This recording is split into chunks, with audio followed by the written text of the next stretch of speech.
Welcome back to the channel and welcome back to another quick pick prediction video.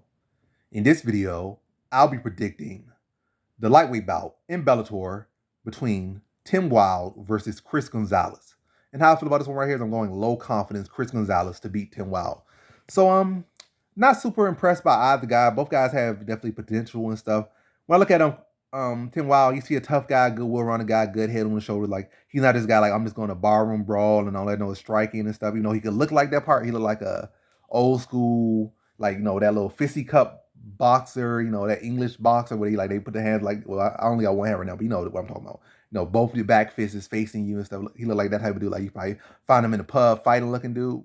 Even though I don't know if that's stereotype or if that's potentially racist, but hey, don't cancel me. But yeah, he kind of look like that. Kind of look like a school. I don't know.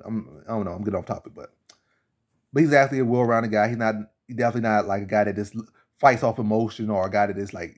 He's a smart fighter. He's a good technical fighter, and he definitely has a very, very good shot of winning on this one. That's why it's a low confidence. And Chris Gonzalez, I know a lot of people are saying like, oh, trying to get on Chris Gonzalez, but um, I mean, I'm picking him. I'm like, you talking about getting on him? You're picking him too, dummy. You're picking him too, dummy.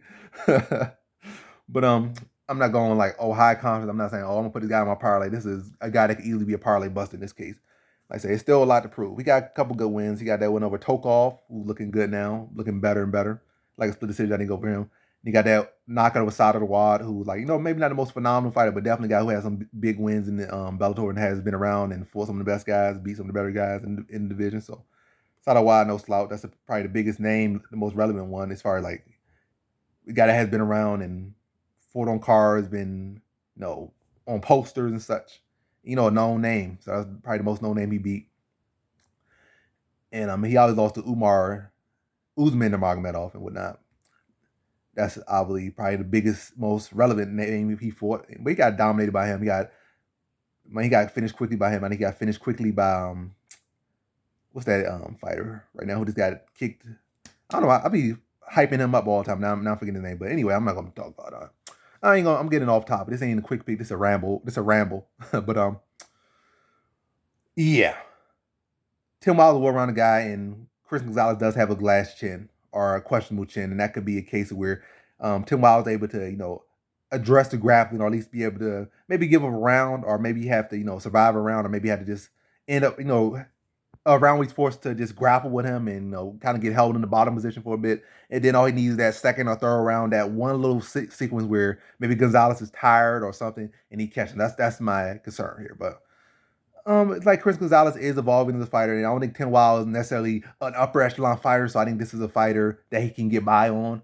But I think this will be a very tough fight. I think it's a very close fight. It probably might even end up in a split decision just based on maybe damage or the drop or something at some point in this fight. And Gonzalez has to wrestle back and just win this fight on the hair of his chinny chin chin. But I think this is a very close fight. He's a very competitive fighting. Both these guys are very well rounded. And again, both equally as talented, but I think Gonzalez is the better wrestler, so he'll have better control of where this fight takes place, and that will be maybe the biggest deciding factor. I think he's a little bit more athletic, or he's the more athletic of the two, so should be the quicker with his shots. Maybe not as tactical on the feet is Tim Wilde, but more tactical in the wrestling, and should be able to, again, dictate where this fight takes place. We striking, we grappling, he'll have better success getting the takedown for sure, like without a doubt, and that will be the deciding factor in this one. The access to wrestling, the access to grappling, and who can control, more so where this fight taking place, and that is Chris Gonzalez. So in this one, I have Chris Gonzalez via decision.